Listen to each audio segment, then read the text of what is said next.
Let's talk about muscles. Muscles are probably one of the hardest things about the body in terms of its function to understand. So let's take this process from the beginning. What we see here is an overall, what you would call a muscle, that's attached to a tendon. And a tendon is a connective tissue that connects or attaches muscles to bones.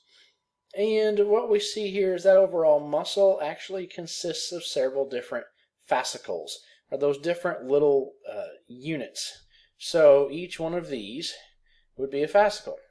And if we take one of those fascicles and pop it out, we can see that it is consisting of lots and lots of individual components. And when we pop one of those out, they're labeled as a muscle fiber. Now, muscle fiber is a muscle cell. But in the world of muscles, we can't call a cell. We have to call it a fiber. And we'll discover later on there's some other things about muscle cells that we just can't call it the same sort of thing we've called every other cell up to this point, because whoever was in charge of naming muscle things thought everything needed to be different. If I were to ever run across them in a dark alley somewhere, I'd give them a real beating, because it just makes this that much more difficult. But when we look at a muscle fiber or a muscle cell, we can see that it actually consists of many different little units within that cell. So a muscle is lots of fascicles, a fascicle is lots of muscle fibers, and then a fiber is lots of little functional units. So let's start going through this process of that muscle actually contracting. The first thing that's going to happen is the brain is going to decide that the muscle needs to move. And so it's going to send a signal out via some nerves. And those nerves will come down here, and we can see them interfacing. So each one of these would be a muscle fiber or a muscle cell. And so each fiber has its own little nerve connection. And that little nerve comes down close to the cell. So here's the closest we can get.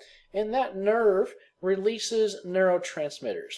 And this particular neurotransmitter, a neurotransmitter is a chemical communicator, either from one nerve to the next nerve or from a nerve to a muscle.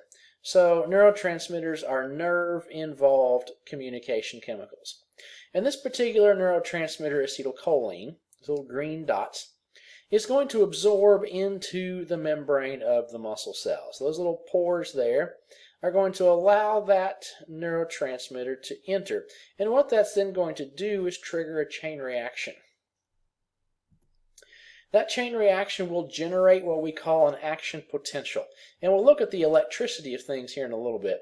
But an action potential is really nothing more than an electrical current. And that electrical current travels down the membrane of that muscle cell, or the muscle fiber, until it reaches what's called a T-tubule. So here we can see these little greenish structures wrapping around this cell. And they come in contact with each one of these little myofilaments, these little tubes within the muscle cell. And what that does is it allows the electrical current to actually go down inside the cell to these myofilaments. And it's actually going to result in, we can see here they've labeled the blue stuff as sarcoplasmic reticulum. In a regular cell, that would be called endoplasmic reticulum. But because we're in the world of muscles, the sarcoplasmic reticulum is the name for it. And what's going to happen is when that electrical current reaches the sarcoplasmic reticulum, or the SR, that's going to trigger the SR to release calcium. Calcium will then flood out into that muscle cell, and it will actually activate the myofilaments. So most of the rest of our discussion here is going to be focused on those myofilaments. And if we see that we zoom in on a myofilament, on a particular part of it, we start seeing these structures, these little, in this case, reddish structures and these orangish structures here. So that's the actual functional unit of the muscle. So a muscle is comprised of lots of fascicles, which contain lots of fibers, and each of those fibers contain lots of myofilaments. Each myofilament contains lots of these red and orange colored structures that we're calling sarcomeres. So the sarcomeres are actually what moves. And think of them as filaments. The orange filament in the middle we'll call the thick filament, and the reddish filament around the outside edges we'll call the thin filament, because literally the thick is thicker than the thin. So if we talk about the thick and thin filaments, we can then talk about the sliding filament theory. The sliding filament theory really says that muscle filaments, in this case the thick and thin filaments, will slide back and forth on each other, and that's how muscles contract and relax. So for muscles to contract, what we see here in picture C is they were relaxed. When they contract, those thin filaments actually slide towards each other in the middle. So before we contracted, we had this space, which is labeled as the H band here. It had a reasonable amount of space there. But after the muscle contracted, the H band was essentially zero, because that meant the thin filament had slid towards each other in the middle until when it's fully contracted, those thin filaments actually touch each other. We can also see the space here between the end of the thick filament and the end of the sarcomeres. We've got this empty area here. When that muscle's contracted, there's no empty area left there either. So those thick and thin filaments really just slide back and forth on each other. And that sounds simple, but it's not quite that simple, unfortunately.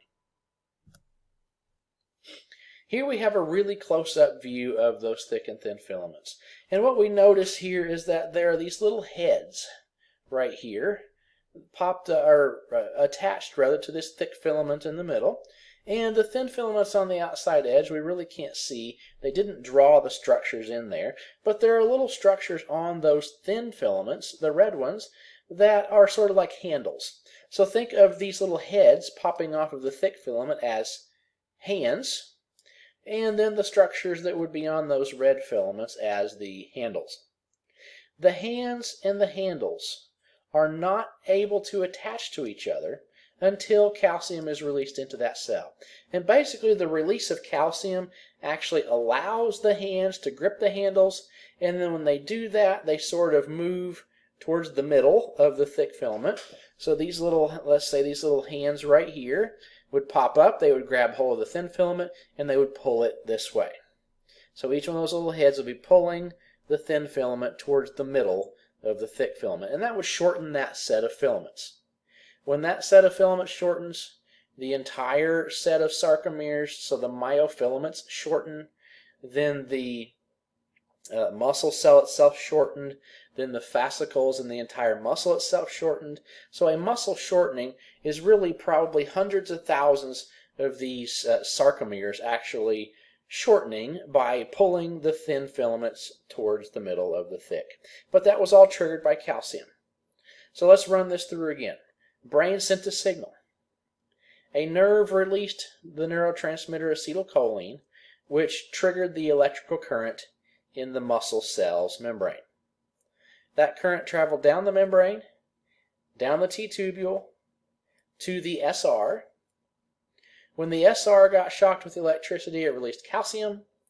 When the calcium contacted the thick and thin filaments, it freed up the handles and allowed those little heads to pull the thin filaments together. The muscle contracts. So that's muscle contraction. And it can happen very, very quickly.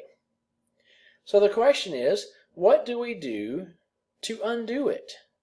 And one thing I need to stress here is that muscles can only pull, they cannot push.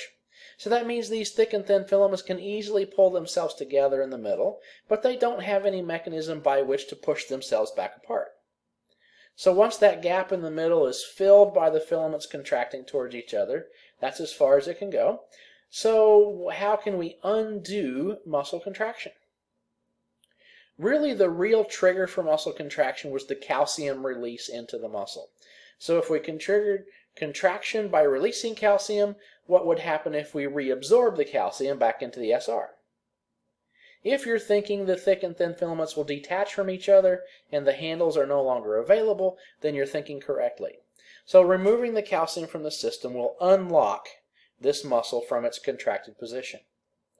But because muscles can only pull, they can't push, that means they're unlocked, but they're still contracted. For these muscle fibers, for these sarcomere thick and thin filaments, to actually pull apart from each other back to the relaxed position, we have to have muscles on the opposite side of that part of the body contract to pull them back open on this side. So let's think making a fist. We can all make a fist. So to make a fist, we actually have to contract muscles on the palm side of the arm.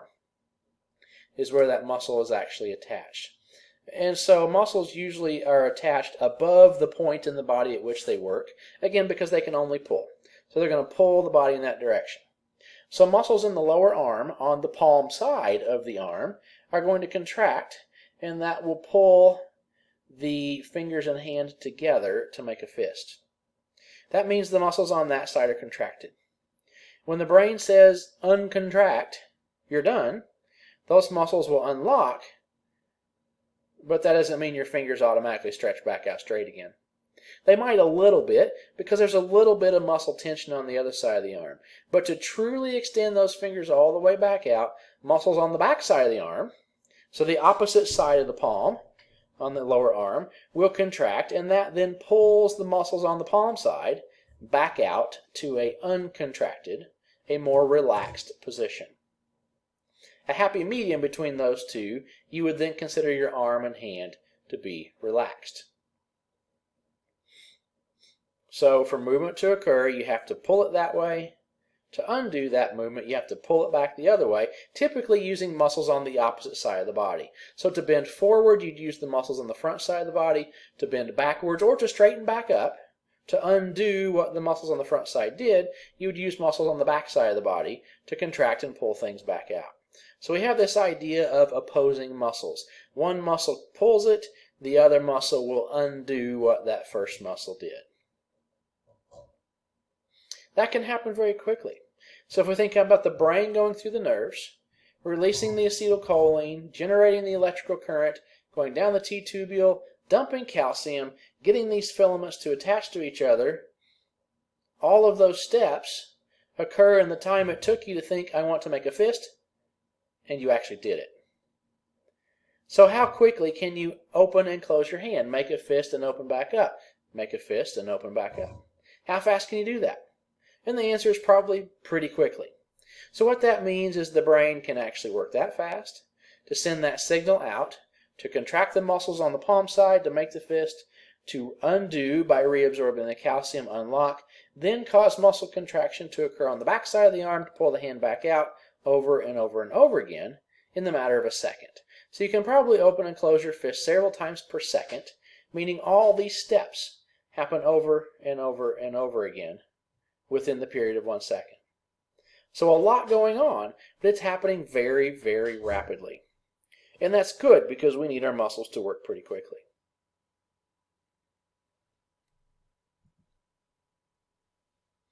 So here we actually have those little structures drawn onto the thin filaments, these little troponin, blue colored structures here, and there's a little idea there of using energy in this process as well. So calcium unlocked the handles and the little handholds, but energy was actually utilized to pull that thin filament with those thick filament heads. And they label it here as the power stroke. So pulling that filament is considered a power stroke, and that's when you're actually using energy. So muscle contraction is a relatively energy expensive process. So if you don't have very much energy available, then your muscles are not capable of working to their greatest potential at that point.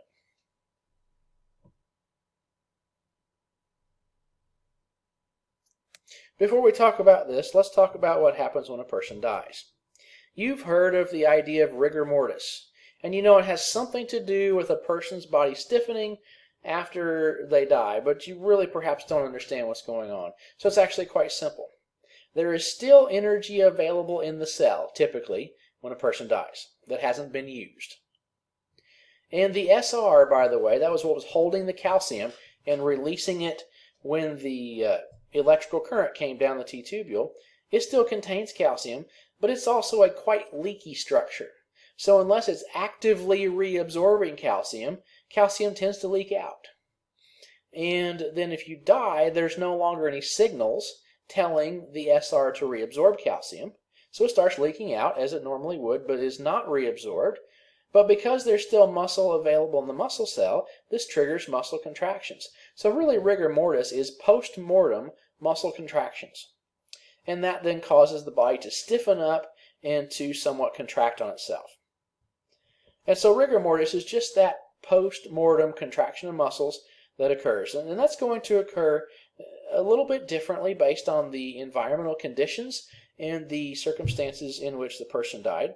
But that's typically going to set in within a couple of hours at worst case scenario, and perhaps much quicker than that, depending again on the conditions. But it will set in very quickly, and then it will remain in that condition for a while. So rigor mortis resolves. That means the person is no longer stiff and contracted, usually within a day to 3 days, again depending on how the environmental conditions and things like that are. And really what happens when rigor mortis resolves is it didn't have anything to do with calcium, but the muscle no longer had energy, it got used up and it fully contracted. But when rigor mortis resolves, that's when the muscle has actually decomposed to the point where it literally falls apart. The thick and thin filaments rot apart from each other. They fall apart because they're decomposing. And so when that happens, there's nothing to hang on to anymore, and the dead person or dead animal or whatever happens to be, then it is no longer stiff, it's no longer in rigor mortis, it's now floppy again. So that's generally the idea of what's going on there. From a forensics perspective, that can be useful because you can know under certain environmental conditions that rigor mortis will occur at a certain rate, and it will resolve at a certain rate. So that's useful sometimes in trying to determine time of death by knowing the environmental conditions and then assessing how much of this rigor mortis is still in place or how much it has resolved. Now we can talk about this picture. This is a person getting Botox shots. So perhaps some of you know someone who's had Botox treatments before, or perhaps have had them yourself. And typically Botox is used for cosmetic reasons, to try to get rid of wrinkles and that sort of thing. So that's what's going on here. You can see the lines that have been drawn, and those are the areas where they want to inject the Botox. So it seems to be relatively effective at getting rid of wrinkles, but the question is, how does it do that? And it turns out that wrinkles have a great deal to do with muscles. When muscles contract, or when they maintain a particular tension, they're pulling on the skin. And if the skin happens to have some lack of fat deposit in a particular area, or some extra wear and tear or things like that, it can cause the formation of wrinkles when those muscles contract. So really what Botox does is it relaxes the muscles so that they don't contract and pull that wrinkle into a visible form. But here's the problem. What is Botox actually made out of? So if we look at Botox, it actually is derived from an organism, and actually a bacteria, called Clostridium botulinum. And perhaps botulinum sounds familiar to you because you've heard of botulism. Botulism is a very, very potentially fatal form of food poisoning. And what botulism is really caused by is the toxin that was produced by this Clostridium botulinum bacteria. And that toxin is called botulinum toxin. So the fatality from botulism comes when that toxin actually enters the diaphragm. So let's say it's absorbed through the stomach because you ate the food, and it then goes to the diaphragm, which was right next to the stomach, and causes paralysis of muscles. So botulinum toxin causes muscles to experience what we call flaccid paralysis. So the flaccid part means it's relaxed. So the muscle is paralyzed in a relaxed condition, so it cannot contract. So what they're doing with Botox in the face is they're paralyzing the muscles associated with those wrinkles in a relaxed position, so the muscles can't contract, they can't pull that wrinkle into existence. So it's not that the wrinkle is gone, but the muscle that caused it to become visible is paralyzed and cannot contract. Now that typically lasts in the order of several months, perhaps, for that effectiveness, and then you have to go back and get the shots over again. But the problem is, because if it gets in a very essential muscle, so let's say you paralyze the muscles of the face, well, you can't necessarily smile maybe if they paralyze the muscles involved in smiling, or you often lose sensation and that sort of thing for a while. So that's not really that big a deal in the long run. But what if that toxin gets into a critical muscle? Let's say you were trying to get rid of some wrinkles around the chin and neck area, and you accidentally paralyzed the tongue. Well, the tongue would flop around. It wouldn't be properly regulated and controlled by the muscles associated with it, and that could be a serious problem. So it is considered a good idea to observe someone for at least a half hour after they receive Botox treatments to make sure that parts of the body that weren't supposed to be affected don't start showing some effects of flaccid muscle paralysis. And so potentially, Botox shots could theoretically be fatal if they were administered in an inappropriate way. Now, in all fairness, it's very, very watered down. But also, in all fairness, botulinum toxin is the most powerful toxin we know of on the planet. So it is potentially a serious thing to be injecting for cosmetic reasons. Ideally, a person would just avoid wrinkles in the first place. And the easiest way to do that is, if at all possible, lead a low-stress life, avoid excessive sun exposure, have a good healthy diet, and moisturize your skin. And that will greatly contribute to the avoiding of wrinkle formation. If you can figure out how to stop getting older, that will help too. Good luck with that. If you figure it out, let me know. But that would be a cosmetic thing, just to try to look better, and only for a couple of months perhaps. So it might actually end up being $100 or more a wrinkle to get rid of wrinkles in certain parts of the body. So is it worth it? You have to decide that. Additionally, Botox can be used as a very aggressive antiperspirant. So you can actually inject that toxin into the areas around the sweat glands, and the sweat glands are then paralyzed and not capable of secreting sweat, and therefore you've just injected yourself with an antiperspirant that's going to last several months. That's really a cosmetic kind of procedure as well. There's another use for Botox that's recently been touted, and that's to treat migraine headaches. And it's interesting when you look at the numbers, because they're very excited about how effective it is. It reduces headaches, they say, by 9 to 11 days per month. And by the way, it's only allowed to use Botox to treat migraine headaches when you have 15 or more migraine headaches per month. So it's really, really bad at that point. So they claim that Botox will reduce the migraine headaches by 9 to 11 days per month. And that sounds pretty good. Go from, let's say, 15 down to 6. That's a pretty good improvement, you would think. But it turns out that if they inject saline, so salt water, while telling you they're injecting Botox, it reduces headache days by about 8 to 10 days per month. So really there's only about a 1 to maybe 2 day difference between Botox and saline in treating migraine headaches. What that really means is that the Botox isn't doing anything specifically, but that as long as you think you're getting a treatment that is going to reduce your headaches, it actually works. It's called the placebo effect. So again, that means that the Botox itself wasn't really doing a whole lot necessarily.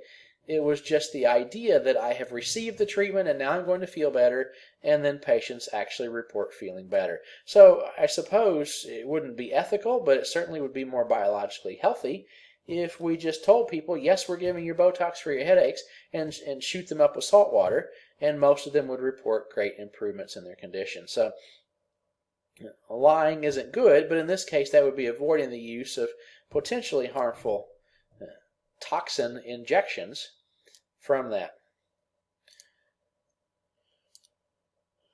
So I personally wouldn't recommend Botox, but now you would be at least a more informed user of that product. Let's think about muscle functions from a little bit different perspective. Let's think about it from a force perspective. Muscles generate force as they pull on whatever they're attached to. So in image A here, if we had a stimulus, so the neurotransmitter was released one time, let's say, to that muscle, there's going to be a latent period, and that's the time between when that neurotransmitter is released and when it actually gets that electrical current down to the SR, releases the calcium, and the thick and thin filaments actually grab hold of each other. So the latent periods between release of the neurotransmitter and when the muscle actually starts contracting. There's a delay there. It's a relatively short delay. It's in the matter of milliseconds that lasts. So an appreciation for the speed here, it takes milliseconds to get from the nerve to muscles actually contracting. The contraction period is the time in which the muscle is actually contracting. It's actually shortening, and it's pulling, so it's generating force. And we see that force-generated curve goes up to a certain point, and then it enters a relaxation period. That's when the muscle is relaxing because the calcium is being reabsorbed. The contraction is letting go, literally. And so a certain amount of time it would take to start that process, let it happen, and then let it undo itself. And that would typically be less than a second. What would happen, though, and we generated that certain amount of force, what would happen if we provided more than one stimulus? So in image B here, we have multiple stimuli, and what we find is that the more stimulus we provide, and the more rapidly we provide it, the faster that force is generated. There's actually more force generated, and we're able to achieve a condition called tetanus. And this is not the tetanus that's associated with lockjaw, but it is, in a way, roundabout way related, so it's a familiar term. But tetanus simply means complete maximum muscle contraction. So that particular muscle is contracted all the way, it's contracted as much as it can. So it's generating its maximum amount of force. So what we saw here is the more stimuli we gave it, and the faster we gave it, the higher level of force we generated. So before it completely relaxed, we re-stimulated, but there was that maximum level beyond which we couldn't go. So we kept stimulating it, but it didn't go higher because literally the thick and thin filaments had bumped into each other in the middle, and there was just nowhere else to go. Look at what happens, though, when we enter the fatigue period. So there was a relaxation period when we stopped stimulating, but even if we keep stimulating, we cannot maintain tetanus forever. There is a fatigue period at which point the muscle runs out of energy, so it has no energy to maintain that hold, to maintain that generated force, and so the muscle begins to stop contracting. And it doesn't matter how much more calcium we dump on it, how many more stimuli it gets, it doesn't have the energy to support it. You would then literally feel tired after this sort of experience because you temporarily depleted much of the energy reserves available. So until that energy level is built back up, that muscle is pretty much going to be a non-functional muscle. And this is a matter of perhaps seconds to minutes that this muscle would recover and get out of the fatigue period into the point where you could contract it again. So this is not like we're talking hours to days if the muscle doesn't work. It's only a few seconds to a few minutes perhaps, but nonetheless it does have its limits. And no matter what you try to make it do, when it reaches its limit, it's done and it will fail.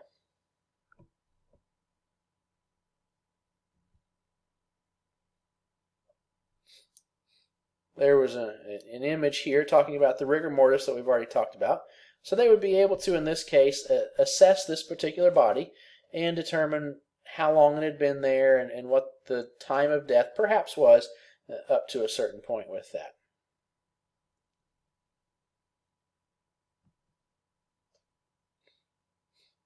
Now we've said that muscles require energy to actually work, to do their job. So I'm not going to get into all the really complicated chemical reactions that go on here, but there are a couple of different ways in which muscles can generate that energy. And this one is involving the process of using creatine phosphate. So if you've heard about people who like to really work out and do a lot of muscle things, they might talk about using creatine. So creatine in that case would be sort of a temporary, massive energy boost, providing a lot of energy for the body in a format that it could make on its own, but sort of temporarily supercharging it. However, this can have some unhealthy side effects. It can overstimulate the heart and cause some heart problems and a lot of other issues. So using creatine is not a biologically recommended thing, but a lot of people do in the world of muscle building and that sort of thing. And so image A here is that idea of The creatine phosphate is metabolized to creatine and then produces or assists in the production of energy. That is an anaerobic process, so it can happen without the use of oxygen. And that's perhaps a beneficial idea if you are really exerting those muscles. They might run short on oxygen, and that's a way to make energy without needing that oxygen. The second anaerobic process here is called fermentation. So what happens is you start with glycogen. That's a sugar source in the body, and it's then converted to lactate or lactic acid, and that produces energy, but it also produces that lactic acid, and that can actually cause muscle cramps. So if fermentation, this form, occurs in the body too much, then you can actually get lactic acid muscle cramps, which are caused during or shortly after exercise that was strenuous, in which you formed a lot of this lactate or lactic acid as a waste product and didn't metabolize it out of the system. So walking it off after a run or a vigorous workout is really a way to allow the body to catch up on its oxygen availability and process that lactate out of the system so it doesn't cause acid cramps in the muscles.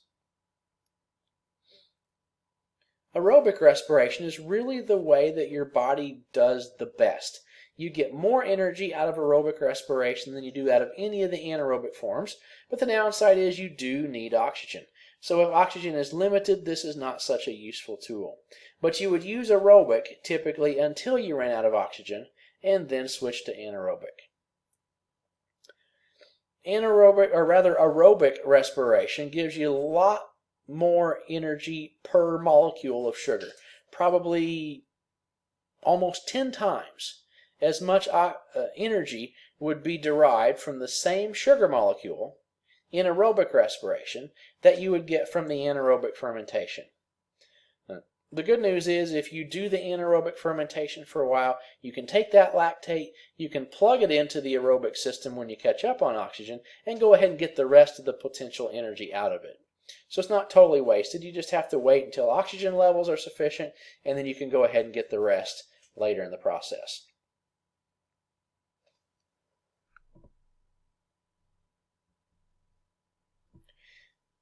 Here we have an example of two different kinds of muscle fibers or muscle cells that you would have in your body. And everyone has both fast twitch and slow twitch muscle fibers. And you can see in the image here there's a certain number of fast twitch fibers and a certain number of slow twitch fibers in that particular sample. And it looks like that particular sample is a little bit, it's pretty balanced. There's roughly about the same number of fast twitch cells as there are slow twitch cells. But if you consider the two types, fast twitch muscle cells are anaerobic, so they get their energy without oxygen, but again they're going to produce that lactic acid, so that's a potential problem. As their name suggests, they can twitch or contract. A muscle twitch and a muscle contraction is the same thing. So a fast twitch muscle fiber can contract very quickly, generating a great deal of force or power, but it fatigues easily. It runs out of production ability quickly because it didn't use oxygen, and it could only go up to the lactic acid levels built up to a certain point. So it's fast, it's powerful, but it's only a short-term use. Slow twitch muscles, on the other hand, contract more slowly, like their name suggests, but they're aerobic, meaning as long as you've got oxygen, they can keep going. So they don't produce quite as much power, they don't contract quite as quickly, but as long as there's oxygen, they can keep going and keep going and keep going. So what then is interesting about this is that based on how much fast twitch muscle you have compared to how much slow twitch muscle you have, that then determines whether you're a better long distance runner or a better sprinter. Can you go a little bit longer but not quite as quickly, or can you go very quickly but not very far? And that comes back to this fast twitch to slow twitch muscle ratio. My muscle, unfortunately, is a little bit heavy on the slow twitch, a little bit light on the fast twitch. So I was never much of a sprinter, but if I would actually be physically fit, I would be capable of running farther than I could do anything quickly. If you happen to be more of a sprinter, then that means you have more fast twitch and less slow twitch. but you can't be fast for long distances. If you want to put that into your fried chicken perspective, dark meat is actually slow twitch muscle fiber, and white meat is fast twitch. And this is relevant in terms of what kind of chicken you like. If you like dark meat better than white meat, that means you like a meat that has a greater blood supply. That's what makes it darker, is more blood in the muscle tissue. It's also more moist because it needs a higher level of fat to provide energy for those long-term muscle contractions. So dark meat is typically juicier because it has more fat. White meat drier because it has less fat to it. And so you're literally saying you prefer the taste of slow twitch muscle or you prefer the taste of fast twitch muscle. And you think about that chicken, the chicken can run around all day long on its dark meat legs, but it can only fly for a short distance on the white meat breast muscle. Because it doesn't have much of an oxygen supply, it can do it fast, it can do it hard, but it can only fly for a short distance. And you didn't know this would have anything to do with your fried chicken preferences, but there you have it. There are lots and lots of other things we could talk about in the world of muscles, but this is a sort of a quick and dirty introduction at least. Hopefully you learned a lot and everything made sense. Thanks for joining us, and we'll see you next time.